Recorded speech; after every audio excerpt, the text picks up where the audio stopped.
Okay,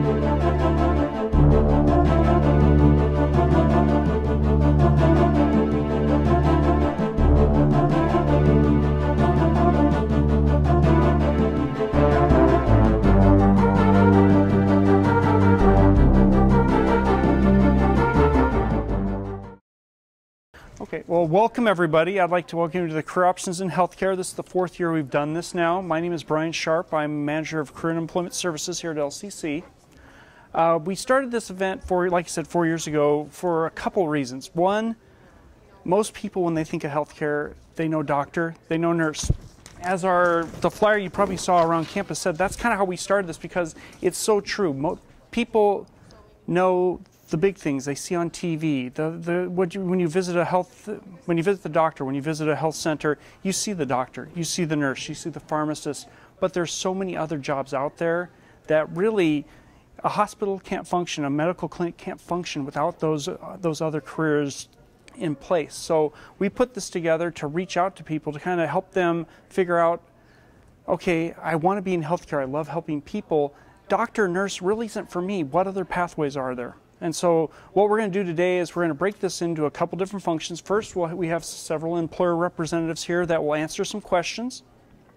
And then afterwards, we'll have both they will be available and my staff from Career Center will be available to talk with you about, okay, I'm interested, they mentioned this career, or I'm really not sure. What is my next step? And we can kind of help you figure it out from there. So I guess I will get started. First, like I said, we're going to do 5 questions. As we go, we'll kind of do a round robin in the questions, and I will start off with question 1, which will allow these panelists to kind of introduce themselves and kind of what their background is and how and why they're here. So I guess we'll start with Blake. All righty. Well, first off, everybody, thank you so much for being here and investing in your future. My name is Blake Teese. I'm a corporate recruiter for Prestige Care. We own and operate 80 assisted living and skilled nursing care centers up and down the West Coast, mainly in Washington and Oregon. Family owned and operated, have been since day one 30 years ago. Like I was telling Brian, and as he knows, we do have a community here in town, Monticello Park over there by the hospital. What types of career pathways are available? Or I guess I'll graduated from Pacific Lutheran University in 2007 with a degree in Human Resources Management, so kind of one of those weird kids that is doing exactly what he set out to do. I've been with Prestige for about 1.5 years. I love what I do. I believe in what I do, and I believe in the impact that the company that I choose to work for makes on our patients and society as a whole. We are in the senior living, senior care space, a space that is booming in the next 3 decades. So you're coming into a situation, you're exploring a area that is booming. Not only senior care, but really anybody at this table can attest to that, just the healthcare space in general. As far as what types of career pathways are available, you know, really and truly, we own and operate 40 skilled nursing care centers and an additional 40 assisted living communities. And so really and truly, we have a whole hodgepodge of different jobs available, not only in an individual contributor type role, but leadership roles as well. Any sort of clinical role, so like med techs, caregivers, CNAs, NAs, LPNs, those kind of clinical hands-on type care roles.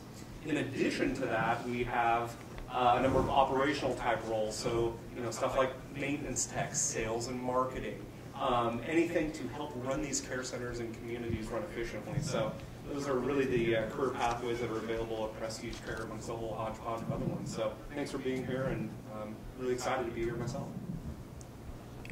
Yeah. Good morning.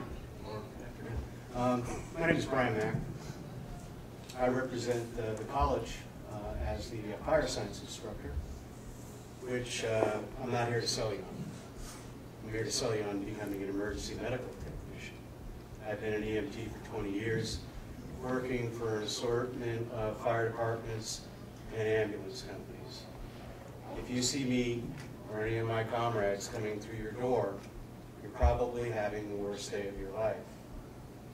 And that means we have to be at our best. So we only take really good people. Are there opportunities as an EMT? Yes. You start out as a little EMT basic, number one EMT, and then you can progress after a year to becoming a paramedic.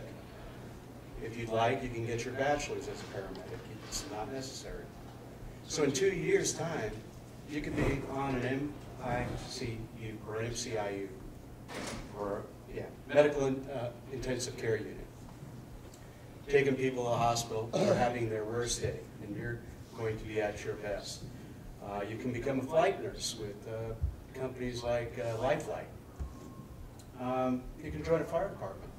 You can be a firefighter EMT. You can't be a firefighter anymore without having your EMT. There are all kinds of opportunities, volunteer internships, things like that. And I'll touch on those in a little bit. But it's a darn good job for some people, not all people. And it's not going to make you rich or anything, but it's a pretty good job. I've been doing it for over 20 years. So I'll pass it on to Jared. My name is Jared Miller. I figured the best way for me to answer this question would be to tell you about some of the roles that I've had in health and fitness, and maybe you can connect with one of these. I grew up here in Longview. I graduated Kelso High School. Shortly after high school, I left for college, started studying subjects like health and fitness, business, nutrition, public health, exercise science, and along the way held those positions in health and fitness, which I'll circle back to shortly. But I recently moved back to Kelso with my wife Shelby in April of 15, when my current job opened up, which is fitness center manager here at the college. And as of very recent, my wife and we also opened up a CrossFit gym in town.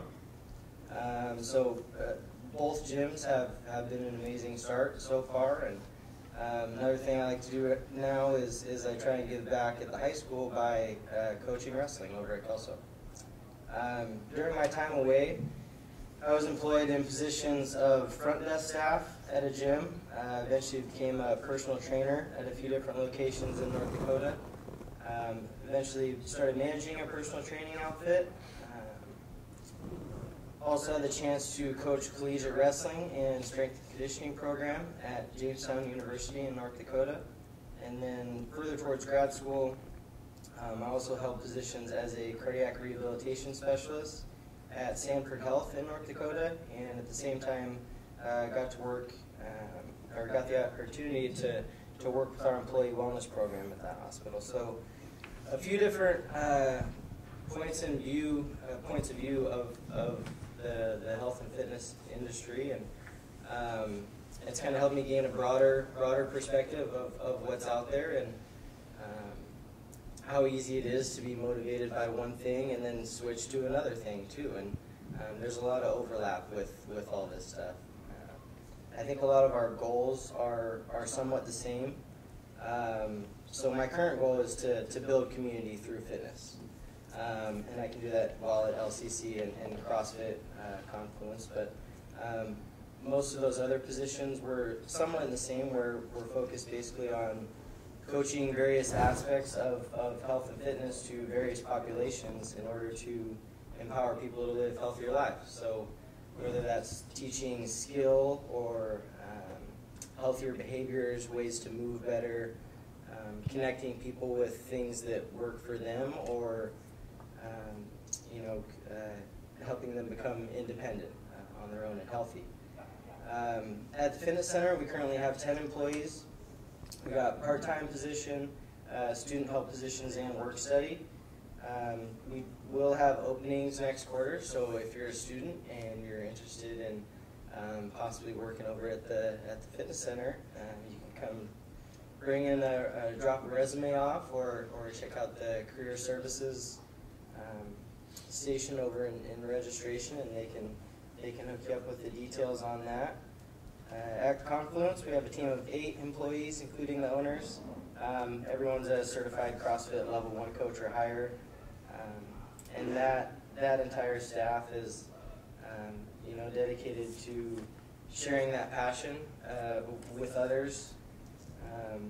We kind of all went into it because we felt that we had a responsibility to our community to open a location in our hometown and that was going to be the best way that we could influence our community on a whole. We will have entry-level positions at that business as well coming up in the summer. So there's quite a few different ways to get involved in the health and science field. And so if you have any questions on any of those jobs, I'd be happy to answer.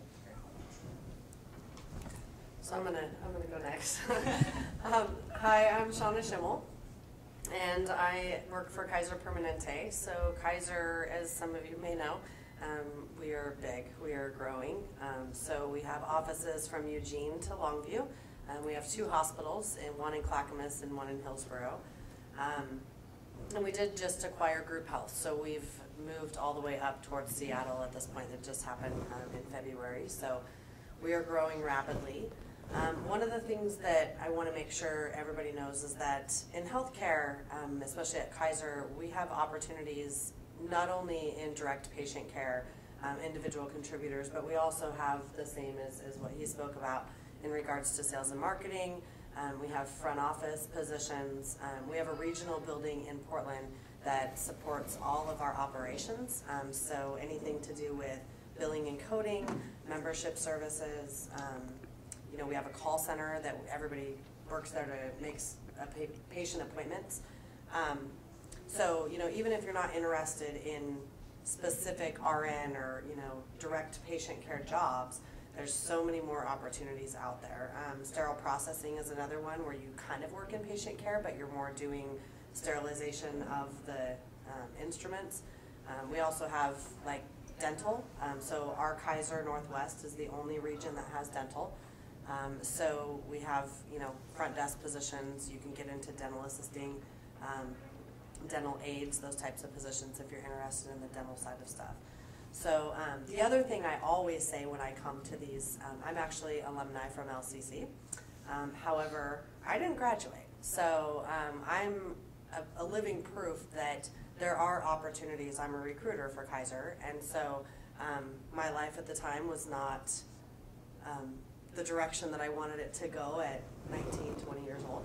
So just, you know, showing you that school's hard. It's very hard. We want all of you to succeed. However, if you ever get into a point in time of your life, don't give up, because you can make opportunities for yourself by networking and being able to, you know, meet people and get yourself into a career. I started as a recruiter at 23, coming to a job fair here at the college when I moved back from New York. And I just happened to come across the lady that ran Express Personnel in town, and that started my career as a recruiter. So obviously I want all of you to succeed, but I want to make sure that everybody understands there is opportunities if life kind of takes you in another direction. So just don't give up on that. So. And I'm Andrea Lennox. I'm also with Kaiser, and I work in talent acquisition with Shauna. I'm someone who never thought I would be in healthcare. In fact, my aunt wanted me to come to Kaiser 8 years ago, and my mentality was, but I don't do healthcare. That's not something that I can do. So along the way, from retail management, fell into recruitment, and realized there's so much more within healthcare than that direct patient care.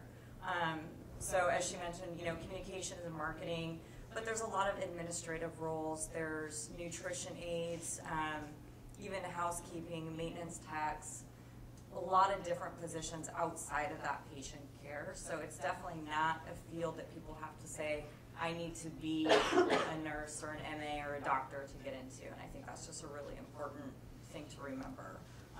Billing and coding, you know, there's a lot of more of those administrative tasks that can also be looked at. Thank you.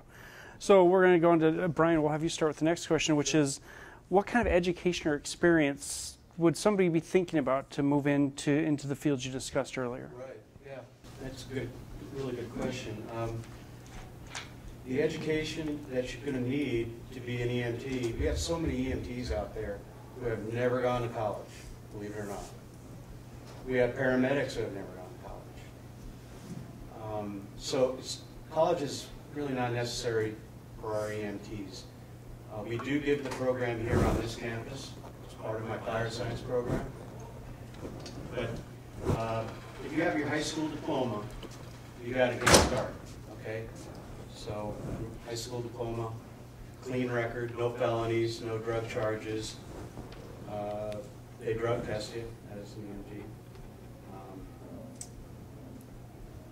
And like I say, you know, if you want to become an EMT paramedic, then you might consider going to college. And I think it's Central that gives the bachelor's for a paramedic in Washington State. So, yeah, just keep your nose clean and attend the EMT class. Our best students are always B students. Why? Why not an A student? A students tend to overanalyze things. B students make decisions quickly. Maybe they're not right, but they correct them later on. But we find our best EMTs are B students. So don't let that scare you away. I spoke about quite a few different jobs. But one was personal training. A big certifying agency is the NCCA, the National Commission of Certifying Agencies, for personal training certificates. Which there's a plethora of those available. Just making sure that when you're in that field, or group training or strength and conditioning training, that you're getting a strong certified accredited credential. There's corrective exercise specialist certifications. There's higher education, right? So we have a program actually here on campus. If you're thinking about maybe doing personal training, that you can earn your transfer degree and get that personal training certificate, and I believe it's an ACE certification. Cardiac rehab, I entered into it at an entry-level position. It was at a larger location, but a lot of times there's also certified exercise specialist certificates you can get to enter into that. There's registered certified exercise specialist, which if you get a grad degree, you can then take that registered test. There's dietitians, there's nutritionists, there's all sorts of other aspects of the hospital that can kind of transfer over into cardiac rehab as well. Physical therapists help out, respiratory therapists help out. So there's a lot of intermixing with job titles and duties in that area. Employee wellness, that's kind of anybody who's passionate about wellness. You don't need to have anything, you just gotta be working for the company, and if you're passionate about it, awesome. You can probably go in and help out with that. If not, a lot of times that defaults onto the HR person. I don't know if it's the same at Kaiser right now. Other jobs like the fitness center manager or coach, or if you're going to run a private business, a lot of that is just experience. Get your feet wet and get some experience underneath the job. Now, can everybody hear in the back? I want to make sure. Okay, because we do have the mic too. If you. We're gonna.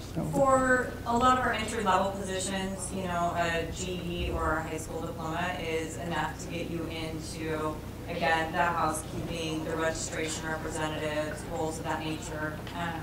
But for our MAs and our LPNs, there's specific certification programs that you do need to go through. Something to keep in mind if you're wanting to be a medical assistant in Washington, is there is a special certification just for Washington medical assistants. You don't need it in Oregon, so keep that in mind. For the RN, if you're looking to go that route, a lot of our positions, all you need is an associate's. There are some roles where we're asking for a BSN. I do want to point out with Kaiser, it is hard to get into as a new nurse. Unfortunately, our positions do require 2 years of experience before you can be hired into an RN position. However, we do have an RN grad program, and I believe the next round of applications for that is coming up here in May or June. And that is an opportunity to apply as an entry-level nurse and earn that 2 years of experience while working for Kaiser. So that's something to look for, on our job boards, you literally can type in new grad, and that will bring up those roles that are open to nurses that will have that experience. Is that the same for medical assistants too? No, they're LPN and medical assistants. You can definitely come in entry level once you have your certification. Are there going to be some roles where yes, we're looking for experience, just because mental health and certain fields may need it. More of the specialty care areas. Right. They ask for more experience, but like family practice, those are a little bit more. Right. So definitely hire a lot of folks that are just graduating. So definitely make sure you're applying. So a couple things I wanted to go over is outside of those roles. So we do have what we call patient access representatives, and those are positions that work in our hospitals. And what they do is they basically, when you come into the hospital, they're the ones that greet you in the emergency department. Those positions do require a couple certifications to be able to qualify for those. And then we also have like HR consulting. Those positions, unfortunately, you have to be an attorney. But if you're ever interested in going into HR itself, as far as a HR consultant, employee and labor relations, basically is what those are called. We do have imaging assistants, so those require 6 months of some type of clerical background. Pharmacy tech, so you could go to an accredited pharmacy tech program. ED techs are ED techs that work in our emergency departments in hospitals. You can either have an EMT or a CNA certification to qualify for those positions, and those would be, they do a lot of casting and help out the nurses in the emergency department specifically. So billing and coding, there's a lot of programs out there that you could go to school for coding and billing. And most of those positions just require that you have the certifications. Marketing and communications, obviously, if you go to school for communications, there's opportunities, and they're really good about, well, I guess I'll wait till the next question, or the next two questions, but they're really good about getting people in for like intern programs and things like that for those specific departments. Blake? I would pretty much echo what my friends down there at KP just told you. Obviously, they're on a lot grander scale than Prestige Care. We do employ 6,800 people in 8 states. I guess some kind of differentiators I would say to that. We actually do hire brand new RNs straight out of college for some roles, even some leadership level roles as well. We also have scholarship programs, and we do pay for CNA training programs too, and that's kind of an entry level role with us in our care centers and communities. But really and truly, the question here says what education experience is needed. I mean, it really just depends on the role, right?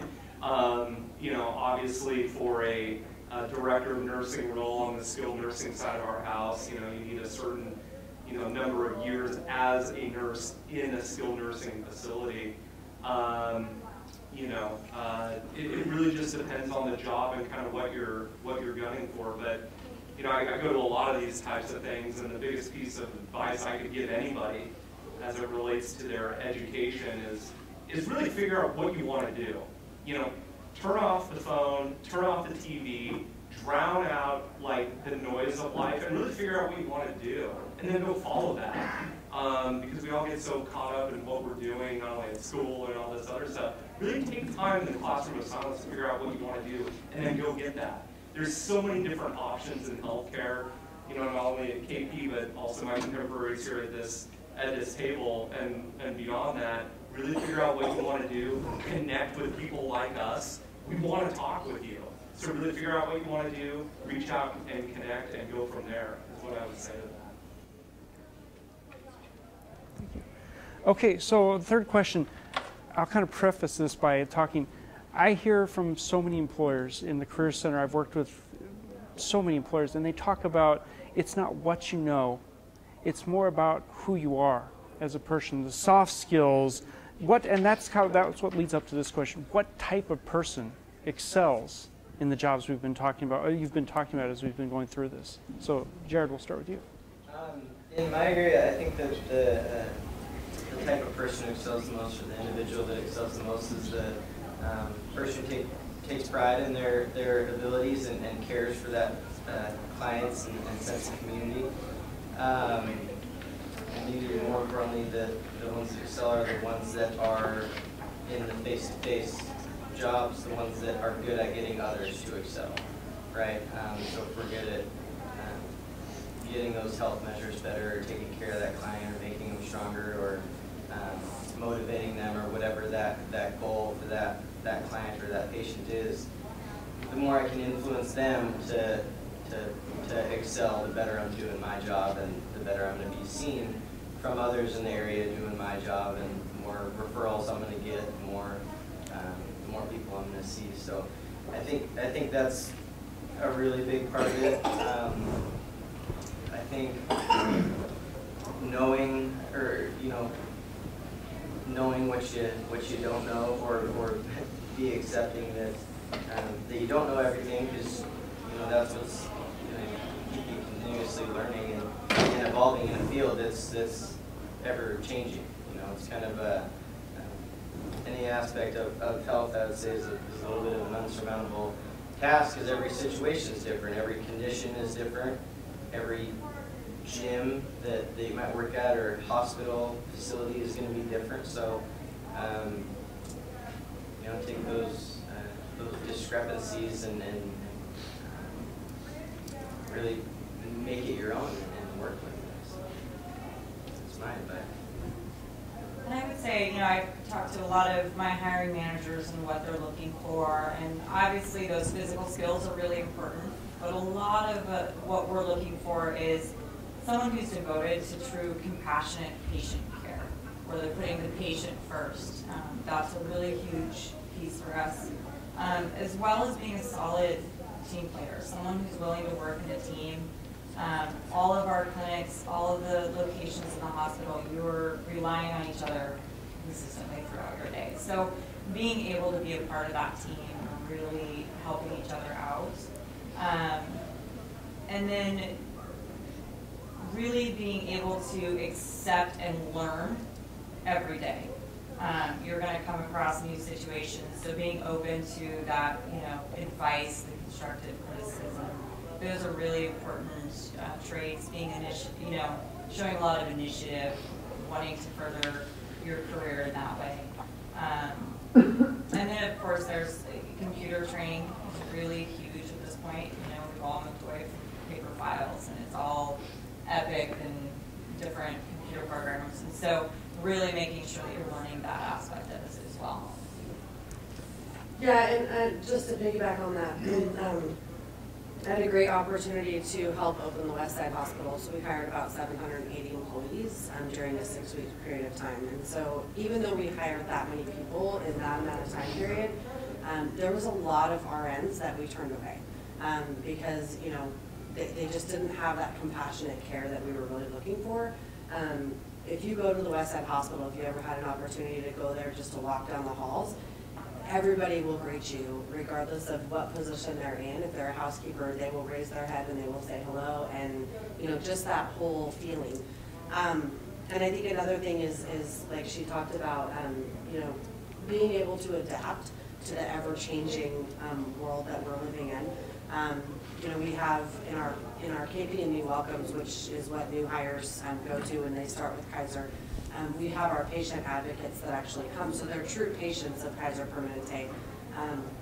And one day we had a lady come in, and she's a transgender, and she was telling her story about how amazing it was from coming in to talk to membership services.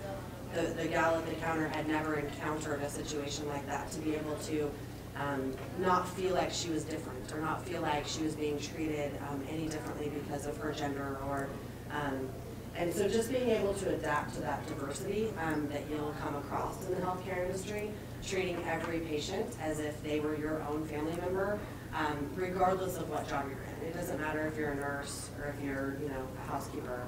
Any job that you're in, you need to make sure that you respect that patient and respect your team to the best of your ability.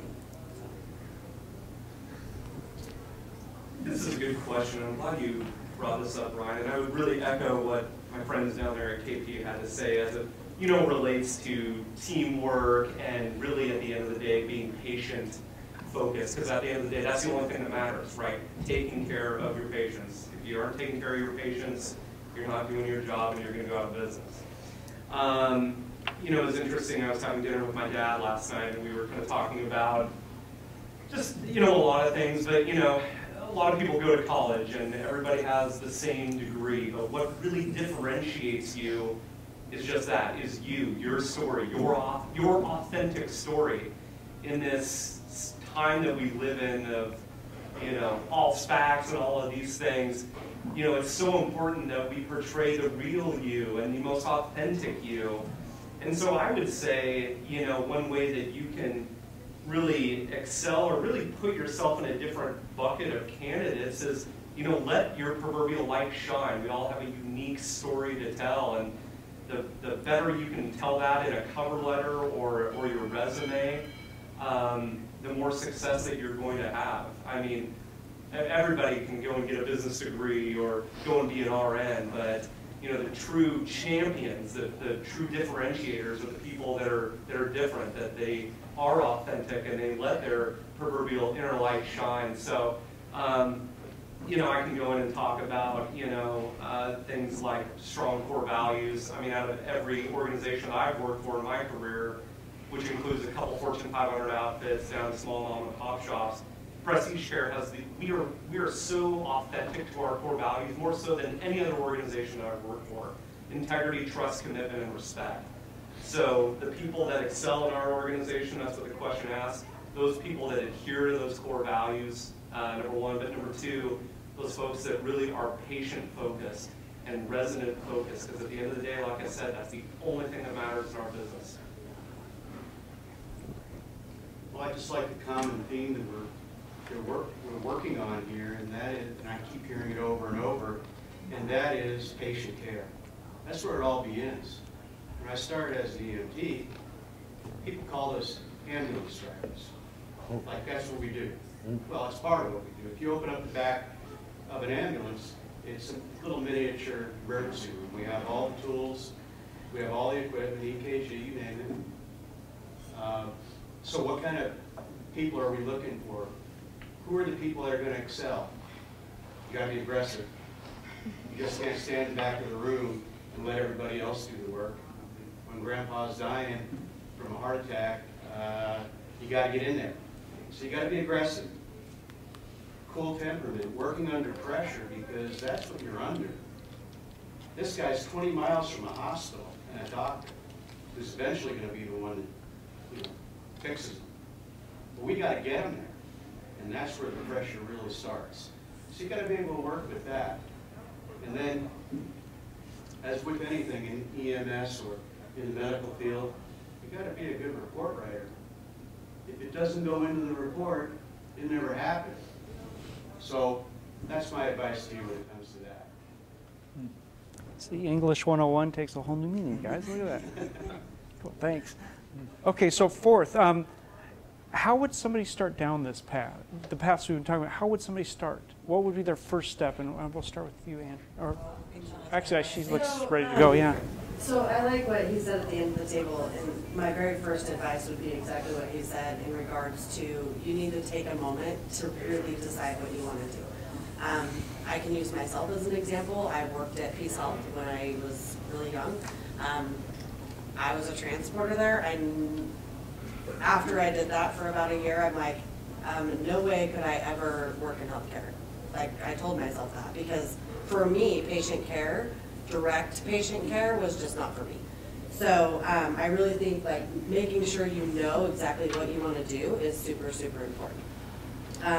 The next thing is once you decide that, if you get an opportunity to do informational interviews or job shadows, Kaiser does those. We have those opportunities for you. So, you know, I'll give you my contact information. Andrea can give you hers. We can let you come and actually view the job, ask questions. People like to talk about themselves. If you ask me to tell you about myself, obviously I'm going to be like, yes, let me tell you all about a recruiter at Kaiser. So, you know, companies like to do that if you can get the opportunity to do that. And then I'll let her talk about the other stuff. I would really recommend too, if you're more at the beginning of your college career and you're not 100% sure where you want to go, is set up some opportunities to volunteer.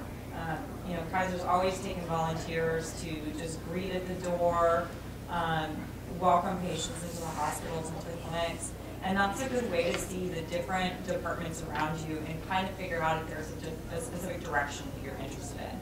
Also, look at some of those entry-level jobs while you're going to school. We've got a lot of on-call, part-time roles where you can, again, kind of submerge yourself into the different environments. And then while you're with Kaiser, you know, there's education reimbursement, so maybe that can help you take you to a level that you didn't think you could afford to do. I think that's a really good way to go is get your foot in to that volunteer role or a more entry-level role that will allow you to kind of expand your knowledge of what is involved in running the different hospitals and clinics and help you make those decisions. Well, really quick on the volunteer opportunities, I know with Kaiser and other organizations, if you volunteer, Kaiser's really big about giving back to our communities. And so we have huge programs around that. You can put that on your resume, and it shows that you're a compassionate, caring person. You're volunteering your time. You know, I know we've hired dental hygienists that literally go help the homeless. I just took my son to Martin Luther King Day. We went out and volunteered at a homeless shelter in Portland. So if you have that opportunity to volunteer even outside of the company you want to work for, it looks good on your resume when you're going into healthcare, in my opinion. I was just going to say that from experience too, one like piece of suggestion or advice is don't look for a career that just makes a bunch of money, because you have to be passionate about what you do, and that's not always about money. Because I took a job that I mean, I was good at it, but I didn't love it, and I would have much rather be doing something that I loved and not making as much money as I did. So. Yeah, I would just echo about, you know, hopping into any sort of, you know, entry-level, part-time, on-call role. You know, I can answer this question a few different ways, but I guess I'll just answer it through the lens of prestige care as a whole. You know, there's a whole hodgepodge of various entry-level roles, whether it be med techs, caregivers, CNAs, et cetera, which, shameless plug, we're hiring here in town in Monticello Park. But anyway, any sort of entry-level role, any sort of concrete experience that you can put on a resume early in your educational career or your professional career, that's going to put you in a different bucket of people. I mean, I interview people for a living, right? You know, I talk with probably 5 or 6 folks a day, and you know, any sort of relevant experience to a job is going to put you in a different bucket of people. That can also come in the form of volunteer opportunities as well. Me, I love seeing that. I love seeing volunteer work on somebody's resume. It shows me that they're a more well-rounded, more complete person that has a worldly view. I love seeing that. So if I see any sort of volunteer experience, yeah, I'm fired up. I want to see that. I guess just from a more macro perspective, you know, just a job-seeking lens, as it were. At least for me, I mean, I'll speak to my own experience when I was going through business school. I conducted many informational interviews. Eventually, one of them turned into a paid internship in downtown Seattle with an alum from Pacific Lutheran University. It was a phenomenal experience. Any sort of experience you can get, like I said, volunteer experience, even an unpaid internship can really help if you don't have any sort of you know, professional experience. You know, certainly, yeah, I guess another part of this question, you know, job shows, interns, etc. Yeah, just getting involved. I mean, putting yourself out there. You know, the world isn't going to come to you. You got to go get it. You got to go get what you want, right?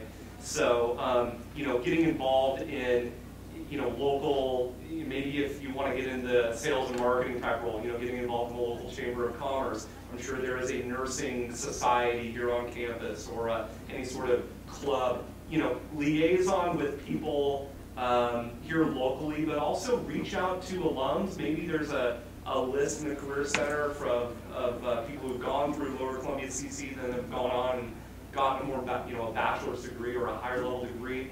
Most people, they want to help you out. I mean, I'm in touch with Pacific Lutheran University Alumni Center, and I tell them, you know, if you have any students that have questions about really anything, send them my way. I want to give back. So I would just say leverage your resources, conduct informational interviews, and above all, put yourself out there and go get what you want, because the world's not going to give it to you. You got to go get it. And I like to comment about passion for what you're doing. That's the kind of people we want. My dad gave me a good piece of advice when I was in high school. He said, go find a job that you love doing, and you'll never work a day in your life. That's true. I love doing what I do. And you should too. Volunteer work, I hear that word a lot up here. It's incredible how competitive. I'm going to give you an example. The fire service is extremely competitive for career positions. All the people that are testing at these career fire departments were volunteers at one time. That's how we all start. We volunteer. We have a love for our community. I can tell you here in Cowlitz County, they are dying for volunteers at fire departments. And they'll even, you know, pay for your EMT education if you turn out to be one of their volunteers. There's so many ways into this business, it's ridiculous. It's just that people haven't got the right advice on how to get in. And maybe it's not for them. Maybe they've got to go do something else. Could be business, could be automotive. But the people that we want in EMS are people who love doing it, who are passionate about doing it. And that would be my best advice for you. And I appreciate the volunteers because I don't have firefighters or EMTs out where I live. They're volunteers. So. A lot of really great points have already been brought up with this question. I'll just add, you guys are doing it right now. You know, you're out, you're connecting with people. You're going to grab some flyers on the way out, probably. Call some of those numbers and really use those connections as best you can, and search for the advisors. You know, don't be afraid to. If you're thinking about athletic training, don't be afraid just to go down to, you know, the college here and visit with the athletic trainer, or give them a call, or search for that number and find out more info. Like Blake was saying, we like hearing from people. We like hearing from people, and we'd be glad to help you out. Yeah. I want to tell you as much as you can about it. So don't be afraid to reach out. It's never going to hurt. I'll say that. It's always going to be beneficial. You know, starting off the most simple way as possible, just to get your feet wet. Thank you. And if I could give my shameless plug for the Career Center, I guess it kind of ties into this. A lot of times you don't really know what you don't know. You don't know, I think I'd like to be, you know, a trainer. I think I'd like to look at EMT, a nurse, whatever. What you can do is visit your Career Center here. Take an interest assessment. They take 20 minutes. Talk with one of our career folks, and we can tell you, based on who you are, here are the things that fit you. And really, it's about getting that basic knowledge of yourself and the types of jobs. Once you put those two things together, your path gets a little clearer. And those are free resources, right? Those are the exact, thank you. Yeah, they are free resources. Yeah. I was just going to say that my husband just did that with Jenny the other day, and there was a few careers on there that he had never even thought about, but that were very interesting to him. So you can find out a lot about yourself, too, Right. because it includes a personality assessment as well. Exactly, because you've seen jobs, the jobs you know, your parents, a few close adult relations, and what you see on TV.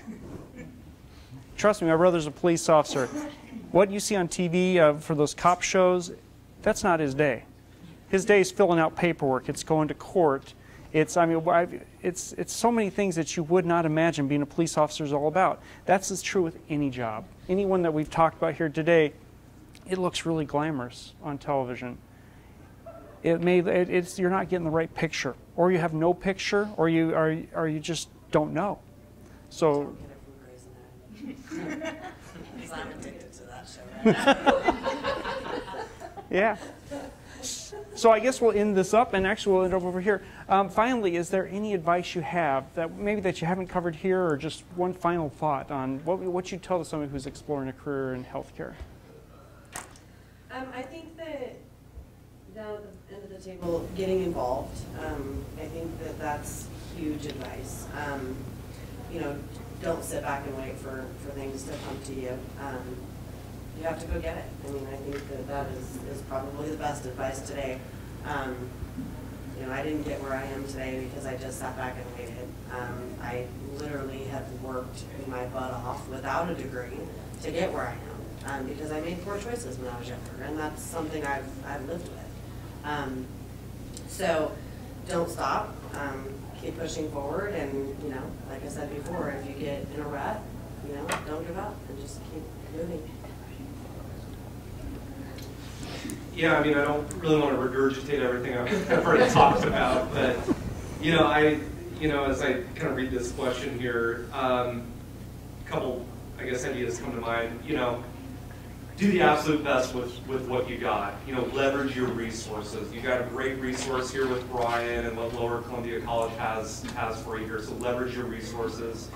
Number two, you know, for me, I'm kind of known around my office as the guy who hustles. You know, I go to the wall because I believe in what I do and I love what I do.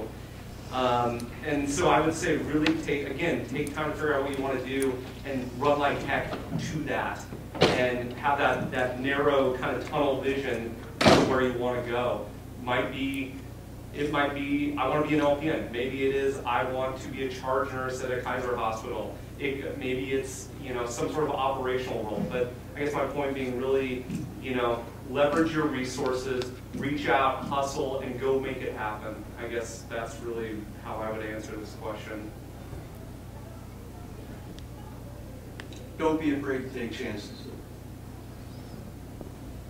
If you decide you're not going to jump into the water because you can't swim or you're afraid to, you're never going to do anything. Go ahead, keep learning. That's what life is. When I left high school, I didn't know what I was going to do. I didn't have a clue.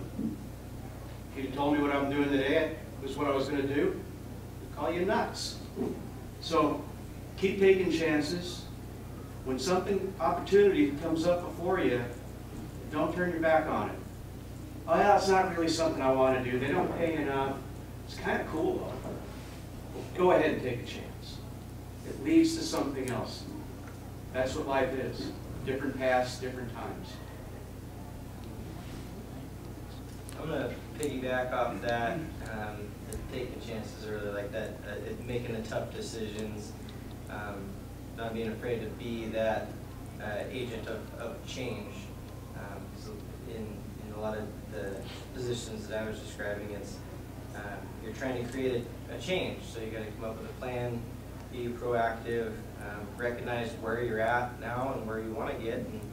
And if you don't get there, evaluate what happened, what you can do better, and then you know, keep pushing to let that fear go and make that change. I doubt that you'll regret doing something better than not. Something I really recommend as you guys are trying to decide what degree you want, what path you want to go, is do your research into what will that degree allow you to do as an actual job. I laugh because my son, when he was at the ripe old age of 13, said, "Mom, I want to be an astrophysicist." I said, "Great. Where are you going to work? Who are you going to go work for? What are your options?" There's not very many, you know? I mean, it's going to be a really tight field. So think about that when you go to get your degree. What are the jobs that you can actually get with that degree? I think that's really important to think about. And then also remember, you guys are going to have to interview. At some point, you are going to have to interview for a job. And I don't think we talk about this enough, but if you aren't familiar with behavioral-based interviewing, go Google that. There's a lot of folks that I interview with who could be phenomenal in that job, but they can't convey their experience. They can't talk about what they've done and what they can contribute to the companies that they want to go work for.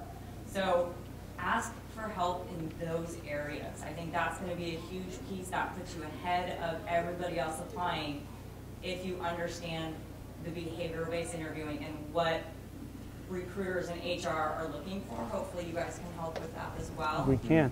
But I think that's a really important thing to keep in mind is that you will have to interview for a job, and that is just as tough as going to school. Well, and to piggyback on that, companies like Kaiser, even our intern programs, are super competitive. So we also do behavioral-based interviewing for externships, for our MAs. We do behavioral-based interviewing for our interns. So I don't think that we've brought that up today, so thank you for doing that, but she's right. Behavioral-based interviewing is difficult. Even myself as a recruiter, I will go sit on a panel interview and I will be like, what do you mean give you an example? It's hard to think about an example that can really portray how you can make a member feel better when they walk in the door, or whatever that situation is. So yeah, thank you. This could be a whole other. I just thought part 2. Yeah. But something that real quick just kind of came to mind, and this might be blunt, is you will fail. You will fail. You will not get a job that you interviewed for that you thought you knocked out of the park. You will fail. Most people are scared of failure, but the true champions are the ones that are resilient. They show grit. I love grit. I love that word in the English language. I have it written in my cube back at the office. So I guess another piece of advice I would say, and I think my colleagues up here would echo this, is you're going to fail, but be resilient. Make sure that you can bounce back, because that's where true progress happens. So yeah. Well, I want to thank the panel. This went really well, I think. And I think what's going to happen next, everyone, is afterwards they're going to stick around for a little while to answer questions. The Career and Employment Services here at LCC will be at the back table, and we'll be also able to answer some questions. We have some flyers handy for you that will talk about career pathways. What does a job make? How many jobs are there going to be projected over the next 10 years? How would you get started? These are all questions that will help push you towards, is this the right path for me? And so, that being said, thank you very much, everybody, for your time, and thank you guys for coming.